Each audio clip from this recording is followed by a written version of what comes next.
बिस्मिल्लाहिर्रहमानिर्रहीम। अस्सलाम वालेकुम। आज हम डिस्कस करने जा रहे हैं the new chapter the endocrine system और एंडोक्राइनोलॉजी। इसमें हम तमाम वही ग्लैंड्स डिस्कस करेंगे which is necessary for the body functioning, और जो हार्मोन सिक्रीट करते हैं उसी हार्मोन के बारे में भी डिस्कस करेंगे कि कौन से हार्मोन किस ग्लैंड से सिक्रीट होते हैं और उसकी बॉडी की फंक्शन के ऊपर क्या इफ़ेक्ट होते हैं। तो इस पूरे चैप्टर में हम तमाम ग्लैंड्स और उसके हार्मोन्स और there mechanism of action which alter the body activities, इसके बारे में डिस्कस करेंगे। आज का जो लेक्चर है this is the brief introduction about the endocrine system, कि एंडोक्राइन सिस्टम क्या है, ग्लैंड्स क्या होते हैं, हार्मोन क्या होते हैं, तो इसी के बारे में हम डिस्कस करेंगे। So endocrinology is the field of study, ठीक है, एक ब्रॉड स्टडी है और इसमें हम तीन चीज़ें डिस्कस करते हैं। एक हम एंडोक्राइन ग्लैंड्स के बारे में उसमें डिस्कस करते हैं, फिर उससे रिलेटेड जो डिजीज़ होते हैं, फॉर एग्ज़ाम्पल थायराइड ग्लैंड है उसकी रिलेटेड डिजीज़ हाइपोथायराइडिज़म, हाइपरथायराइडिज़म, और फिर उसकी जो सिक्रीशन होती है कि कौन से हार्मोन किस ग्लैंड से सिक्रीशन होते हैं, उसका एक्शन क्या होते हैं। तो ये तीन चीज़ें हम एक फील्ड ऑफ स्टडी में डिस्कस कर लेते हैं और इस फील्ड ऑफ स्टडी को हम कहते हैं एंडोक्राइनोलॉजी। अब हार्मोन एक केमिकल सब्सटेंस है जो कि ग्लैंड से सिक्रेट होते हैं, ठीक है, और ये हार्मोन हमारे बॉडी की एक्टिविटीज़ को कंट्रोल करते हैं। हम पहले भी डिस्कस कर चुके हैं कि हमारा जो बॉडी की एक्टिविटीज़ है दे आर कोऑर्डिनेटेड, और ये कोऑर्डिनेटेड सिस्टम जो है ये कंट्रोल होते हैं from the two different systems. One is the nervous system and the other one is the hormonal system और एंडोक्राइन सिस्टम। और जो हार्मोनल सिस्टम और एंडोक्राइन सिस्टम है ये आपस में भी इंटरेक्टेड है। Nervous system in response to the hormonal system काम करते हैं और hormonal system in response to the nervous system काम करते हैं, यानी दोनों एक दूसरे के साथ इंटर कनेक्टेड है, इंटर डिपेंडेंट है। अब ग्लैंड क्या है? So it is a tissue, a group of cell या टिश्यू है जो कि केमिकल सब्सटेंस को सिंथेसाइज और उसको रिलीज़ करते हैं, और उस केमिकल सब्सटेंस को हम कहते हैं हार्मोन्स। अब ये हार्मोन्स जब अपने साइट ऑफ सिक्रीशन या साइट ऑफ प्रोडक्शन से सिक्रीट होते हैं विच इज़ द ग्लैंड, तो ये दो जगहों पर जा सकते हैं। एक ब्लड में डायरेक्टली ये उसमें शामिल हो सकते हैं, या बॉडी की जो कैविटीज़ है उसमें ये शामिल हो सकते हैं, ठीक है। तो on the basis of this secretion कि किस साइट में ये जाएंगे, ग्लैंड्स को हमने दो ग्रुप्स में डिवाइड किया है। एक को हम कहते हैं endocrine gland and the other one is exocrine gland.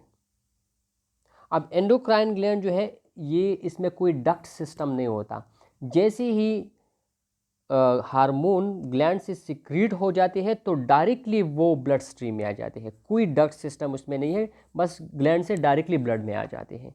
तो इसी ग्लैंड को हम एंडोक्राइन ग्लैंड कहते हैं, जिसमें कोई डक्ट सिस्टम नहीं होगा और हार्मोन डायरेक्टली ब्लड में शामिल हो जाते हैं। जबकि एक्सोक्राइन ग्लैंड में डक्ट सिस्टम मौजूद होते हैं, ग्लैंड सिक्रीट करते हैं हार्मोन को, वो डक्ट सिस्टम में आ जाते हैं और डक्ट सिस्टम से फिर आगे जाते हैं, आगे या तो ब्लड स्ट्रीम में जाएंगे या बॉडी कैविटीज़ में जाएंगे।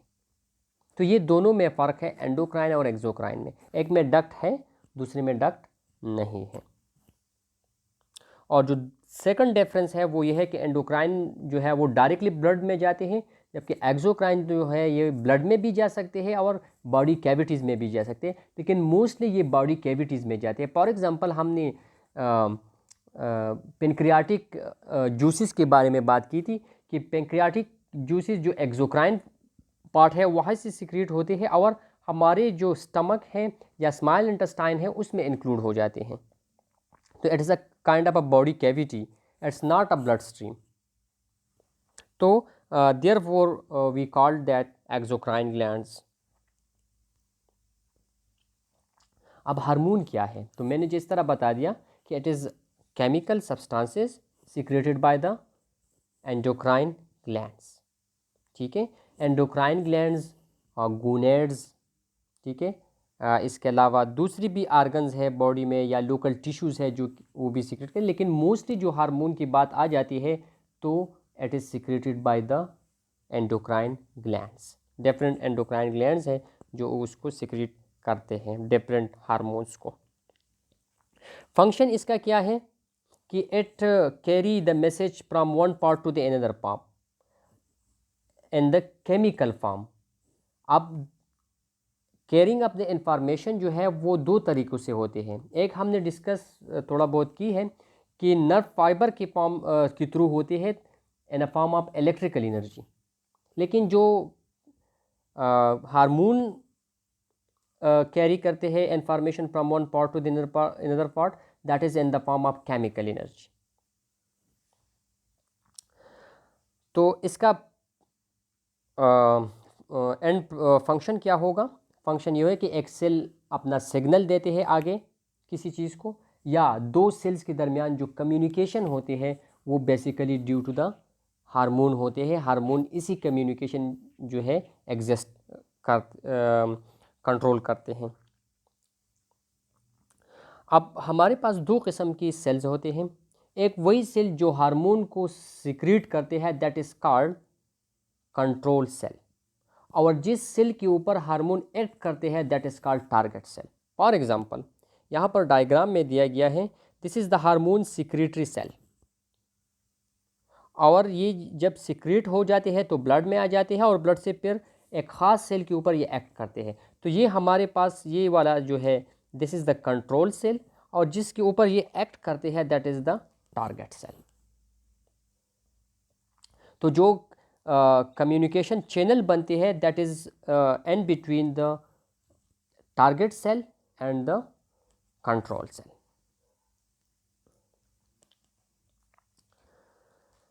अब हार्मोन जो है वो उसके डिफरेंट टाइप्स हैं, और उसकी जो ग्लैंड्स जहाँ से ये सिक्रेट होते हैं तो यहाँ पर दी गई है, like interior pituitary gland and posterior pituitary gland. तो इंटीरियर पिट्यूटरी ग्लैंड से 6 टाइप ऑफ हार्मोन रिलीज होते हैं।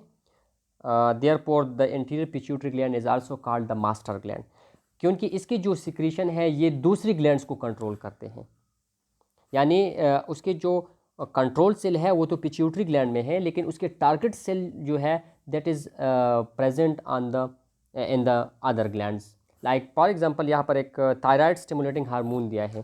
सो thyroid stimulating hormone is release by the control cell and the pituitary gland, लेकिन ये एक्ट करते हैं the cell of the thyroid gland. ठीक है, तो इसी बेस पे हम इसको मास्टर ग्लैंड कहते हैं। पोस्टीरियर पिट्यूटरी ग्लैंड से 2 हार्मोन रिलीज होते हैं।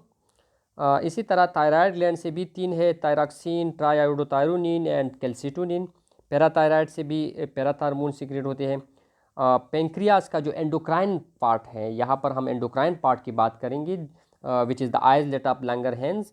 तो वहाँ से इंसुलिन, ग्लूकागॉन और सोमेटोस्टेटिन, जो पेनक्रियाटिक पॉलीपेप्टाइड है that is from the exocrine part. ठीक है, तो उसको हम डिस्कस नहीं करेंगे। फिर adrenal gland which is the most important gland among the endocrine glands, और उसके 2 पार्ट्स कॉर्टेक्स और मेडुला। तो कॉर्टेक्स से भी 3 टाइप्स ऑफ हार्मोन रिलीज होते हैं, the मेनिलोकॉर्टिकॉइड, glucocorticoid and the sex hormone. और इसी तरह एड्रिनल मेडुला से जो है केटाकुलामाइंस रिलीज होते हैं विच में बी आइदर एड्रेनलिन और नॉर एड्रेनलिन, और इसके साथ साथ डोपामीन भी सीक्रेट होते हैं। तो ये जस्ट समरी दिया गया है कि कौन से ग्लैंड जो है वो किस टाइप ऑफ हार्मोन को सीक्रेट करते हैं। इसके अलावा गोनेड्स जो है वो कौन से हार्मोन को रिलीज़ करते हैं, तो the testis secrete the testosterone, dihydrotestosterone and androstenedione. इस तरह ओवरी एंड द फीमेल जो है वो एस्ट्रोजन एंड प्रोजेस्टेरॉन को सीक्रेट करते हैं, और जो लोकल टिश्यू है वो भी डिफरेंट टाइप ऑफ हार्मोन को रिलीज़ करते हैं, like prostaglandin, serotonin, histamine, heparin, leukotriene etcetera. ठीक है, लेकिन वो इतने इम्पोर्टेंट नहीं है। हम यहाँ पर इस अपने जो चैप्टर है इसमें हम मेनली फोकस करेंगे एंडोक्राइन ग्लैंड से जो सिक्रीशन होते हैं उसके ऊपर। इसके अलावा छोटे बॉडी में कुछ और पार्ट्स भी है, ऑर्गन्स, जो कि हार्मोन्स को सिक्रीट करते हैं, like thymus which secrete thymosin and thymine. इस तरह किडनी भी कुछ हार्मोन को रिलीज़ करते हैं, हार्ट से भी रिलीज़ होते हैं, प्लेसेंटा से भी रिलीज़ होते हैं। ठीक है, तो ये उसके नाम यहाँ पर दी गई हैं। अब इस हार्मोन को, चूँकि हार्मोन तो हर एक gland different type of hormone को सिक्रीट करते हैं, लेकिन हमने उसकी डिफरेंट बेसिस की बुनियाद पे क्लासिफाई किया है इनटू 3 ग्रुप्स। एक हमारा ओल्ड क्लासिफिकेशन है, एक recent classification, and third one जो है वो on the basis of chemical nature है कि उसका केमिकल नेचर क्या है। तो जो ओल्ड क्लासिफिकेशन है that is based on the site of secretion, कि किस जगह से ये सिक्रेट होते हैं। तो उसमें दो किस्म की दो टाइप्स है। एक है classical hormone which is secreted by the endocrine gland like pituitary, thyroid, parathyroid, adrenal. ठीक है, तो उसको हम क्लासिकल हार्मोन कहते हैं, उससे जितने भी हार्मोन रिलीज़ होते हैं। और दूसरा है लोकल हार्मोन जो कि लोकल टिश्यू सिक्रेट करते हैं, like serotonin, histamine, leukotriene, prostaglandin, जो कि एक स्पेसिफिक पॉइंट पे ड्यू टू इंजरी या due to some other stimulus वो सिक्रेट होते हैं, not from the endocrine glands. तो उसको हम लोकल हार्मोन कहते हैं। दूसरा जो है recent classification which is use now days, so उसकी बेस पे हमने चार ग्रुप्स में डिवाइड किया है हार्मोन को। One is the endocrine hormone, तो जिस तरह नाम से ज़ाहिर है the hormone which is produce and secrete bye the endocrine gland direct into the blood, तो इसको हम एंडोक्राइन ग्लैंड कहते हैं या क्लासिकल हार्मोन कहते हैं। पैराक्राइन हार्मोन जो है, जो कि diffuse from the control to the target cell via interstitial space और गैप जंक्शन। अब ये डिपेंड करते हैं कि किस तरह ट्रांसमिट होते हैं।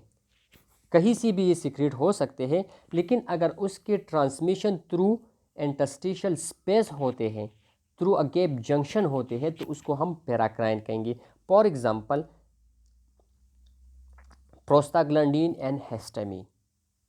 ठीक है, हिस्टामिन अगर एक लोकल एरिया में कहीं पर भी कोई एजेंट आ जाते हैं और वो हिस्टामिन रिलीज़ करते हैं, तो ये हिस्टामिन उसी सेल से, उसी टिश्यू से रिलीज़ होकर इंटरस्टिशियल फ्लूइड में आ जाते हैं।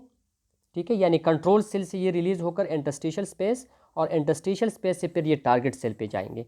कोई ब्लड की इन्वॉल्वमेंट इसमें नहीं होगी। तो such type of a gland which is transmit from the control cell to the target cell through interstitial space is known as paracrine hormone. और थर्ड वन है ऑटोक्राइन हार्मोन। ऑटोक्राइन जिस तरह नाम से जाहिर है, यानी इसमें जो सिक्रेटरी या कंट्रोल सेल है और टारगेट सेल है वो दोनों एक ही टिश्यू के ऊपर होंगी, तो इसको हम कहते हैं autocrine hormone. For example leukotriene. Leukotriene mostly जो इन्फ्लेमेटरी रिस्पांस होते हैं उसी में सिक्रेट होते हैं। अगर किसी टिश्यू में इन्फ्लेमेशन हो जाती है तो वहाँ पर उसी टिश्यू से ल्यूकोट्राइन रिलीज़ होते हैं और अपनी ही सेल्स के ऊपर वो एक्ट करके जो फॉरेन बॉडी आई है उसको किल करते हैं। तो therefore they are called autocrine hormone. And the fourth one is the neurocrine hormone. तो जिस तरह नाम से ज़ाहिर है न्यूरो, तो ये नर्व एंडिंग, जो न्यूरॉन की एंडिंग होती है वहीं से ये सिक्रेट होते हैं और एक न्यूरॉन से दूसरे न्यूरॉन तक इंफॉर्मेशन कैरी करते हैं, लाइक न्यूरोट्रांसमीटर, जो हमने न्यूरोमस्कुलर जंक्शन में ऑलरेडी डिस्कस कर चुके हैं, एसिटाइलकोलिन। एसिटाइलकोलिन क्या करते हैं, एक न्यूरॉन से दूसरी न्यूरॉन में इंफॉर्मेशन कैरी करते हैं, या एक न्यूरॉन से मसल में इंफॉर्मेशन कैरी करते हैं, या अगर हम साइनेप्स का एग्जांपल लें तो साइनेप्स में भी यही होता है। अब कुछ हार्मोन इस तरह है जिसमें डुअल कैरेक्टर मौजूद है, लाइक नॉरएड्रेनालिन और डोपामिन। अगर नॉरएड्रेनालिन को हम देख लें तो this is secreted by the endocrine gland, तो इसी बेस पे हम इसको एंडोक्राइन हार्मोन कहते हैं। लेकिन ये एक न्यूरॉन से दूसरी न्यूरॉन तक भी इंफॉर्मेशन कैरी करते हैं, तो उसी बेस पे हम इसको न्यूरोक्राइन हार्मोन कहते हैं। तो इसका डुअल नेचर भी बनता है। इसी तरह डोपामिन भी है डुअल नेचर। ये उसका दिया गया है कि ऑटोक्राइन क्या होता है, तो जिस तरह मैंने बता दिया कि उसमें टारगेट सेल और कंट्रोल सेल दोनों एक ही होते हैं। अब इसको देखें, यही से सिक्रीट भी होता है और इस पर एक्ट भी करता है, तो therefore they are called autocrine gland. इसके अलावा अगर हम पैराक्राइन को देख लें, तो पैराक्राइन ग्लैंड में कंट्रोल सेल से जब रिलीज होते हैं तो इंटरस्टिशियल स्पेस में आ जाते हैं और इंटरस्टिशियल स्पेस से फिर टारगेट सेल की तरफ जाते हैं। एंडोक्राइन को देख लें तो वो तो क्लासिकल है कि कंट्रोल से जब ये रिलीज़ होते हैं तो ब्लड में आ जाते हैं और ब्लड से फिर टारगेट सेल की तरफ चले जाते हैं। लेकिन न्यूरोक्राइन को आप देख लें तो न्यूरोक्राइन में वो गैप जंक्शन के थ्रू ट्रांसमिशन होते हैं, ठीक है, गैप जंक्शन के थ्रू होते हैं या साइनेप्स के थ्रू होते हैं। और the third classification is based on the chemical nature, कि उसका केमिकल नेचर क्या है। तो जिस हार्मोन की केमिकल नेचर कोलेस्ट्रॉल हो तो उसको हम कहते हैं स्टीरॉयड हार्मोन, ठीक है। तो hormone release by the adrenal cortex, placenta and gonads have the chemical nature of the like cholesterol, तो therefore they are called steroid hormone. जिस हार्मोन की केमिकल नेचर प्रोटीन हो तो उसको हम कहते हैं peptide hormone, and these are the hormone secreted by pituitary gland, parathyroid gland, pancreas and placenta. इसके अलावा जिस हार्मोन जो है उसका केमिकल नेचर टायरोसिन डेराइवेटिव्स हो, टायरोसिन से वो डिराइव हो चुके हो, यानी टायरोसिन का कोई आइसोमर वगैरह हो, तो they are called tyrosine derivative hormone, और जिसमें थायराइड और एड्रिनल मेडुला के हार्मोन आ जाते हैं। अब हार्मोन किस तरह एक्ट करते हैं? कंट्रोल सेल से रिलीज होकर ब्लड या बॉडी कैविटी या इंटरस्टिशियल स्पेस के थ्रू ये जब टारगेट सेल की तरफ पहुंच जाते हैं तो टारगेट सेल पर ये किस तरह एक्ट करेंगे? तो ये डायरेक्टली एक्शन नहीं कर सकते टारगेट सेल के ऊपर, बल्कि पहले वो टारगेट सेल के ऊपर इसके लिए स्पेसिफिक रिसेप्टर होंगे, उसी रिसेप्टर के साथ ये बाइंड हो जाते हैं। तो जैसे ही हार्मोन और रिसेप्टर दोनों एक दूसरे के साथ बाइंड हो जाते हैं तो एक कम्प्लेक्स बनाते हैं जिसको हम कहते हैं हार्मोन रिसेप्टर कम्प्लेक्स, ठीक है। और फिर एंडोसाइटोसिस के थ्रू वो हार्मोन रिसेप्टर कम्प्लेक्स जो है इनसाइड द टारगेट सेल चले जाते हैं और वहाँ पर अपना जो एक्टिविटी है, जो फंक्शन है, वो स्टार्ट कर लेते हैं। तो ये जो प्रोसेस है, the formation of hormone receptor complex and the endocytosis of the hormone receptor complex which leads to the activity or reaction inside the cell is called internalization। इस पूरी प्रोसेस को कहते हैं इंटरनलाइजेशन। अब जैसे इंटरनलाइजेशन हो जाती है तो सेल के अंदर एक्टिविटी स्टार्ट हो जाती है, अब रिसेप्टर का कोई काम बाकी नहीं है, तो ये रिसेप्टर रिसाइकल हो जाते हैं और नई रिसेप्टर पर उससे बनते हैं। ये देखें, इसका वो मैकेनिज्म ऑफ एक्शन है कि जो भी हार्मोन हो, अब रिसेप्टर डिपेंड करते हैं या तो सेल के ऊपर होंगे, सेल मेम्ब्रेन के ऊपर, या साइटोप्लाज्म में होंगे, या इनसाइड द न्यूक्लियर जो क्या है न्यूक्लियर मेम्ब्रेन है उसकी सरफेस के ऊपर होंगे, ठीक है। तो रिसेप्टर जहाँ पर भी हो, पहले ये आएंगे और उसी रिसेप्टर के साथ बाइंड होकर कम्प्लेक्स बनाएंगे और कम्प्लेक्स की फिर एंडोसाइटोसिस होकर इनसाइड चले जाते हैं। अगर सेल मेम्ब्रेन के ऊपर रिसेप्टर थे तो साइटोप्लाज्म के अंदर चले जाते हैं, अगर साइटोप्लाज्म में है तो वही साइटोप्लाज्म में रिएक्शंस होंगे या न्यूक्लियस के अंदर जाएंगे। इसी तरह न्यूक्लियर मेम्ब्रेन वाले भी न्यूक्लियस के अंदर ही जाएंगे और वहाँ पर अपना एक्टिविटी शो करेंगे, जिसको हम कहते हैं इंटरनलाइजेशन। अब यहाँ पर दो फिनोमिना होते हैं। फॉर एग्ज़ाम्पल, अगर हमारे पास हार्मोन का अमाउंट ज़्यादा है, ज़्यादा अमाउंट में हार्मोन जो है वो सीक्रेट होते हैं, रिलीज़ होते हैं, तो सेल का अमाउंट जो है बॉडी में वो तो स्पेसिफिक होते हैं, मतलब एक काउंटेबल अमाउंट में होते हैं, और हार्मोन ज़्यादा से ज़्यादा सीक्रेट होते हैं, तो जो ज़्यादा हार्मोन है उसके लिए अवेलेबिलिटी ऑफ द रिसेप्टर फिर कम पड़ जाते हैं। फॉर एग्ज़ाम्पल, हमारे पास बॉडी में लेट्स सपोज 10 रिसेप्टर्स हैं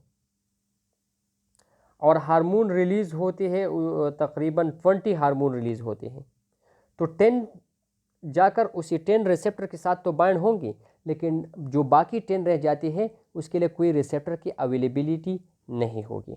तो such condition in which the receptor availability is less due to the hyper secretion of hormone as known as down regulation. इस condition को फिर हम कहेंगे डाउन रेगुलेशन।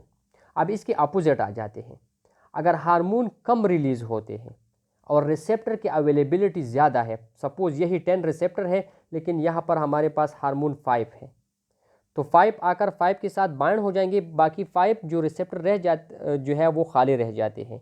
तो ऐसे कंडीशन जिसमें आपके साथ हार्मोन कम हो और अवेलेबिलिटी ऑफ द रिसेप्टर ज़्यादा हो, तो इस कंडीशन को हम कहते हैं अप रेगुलेशन।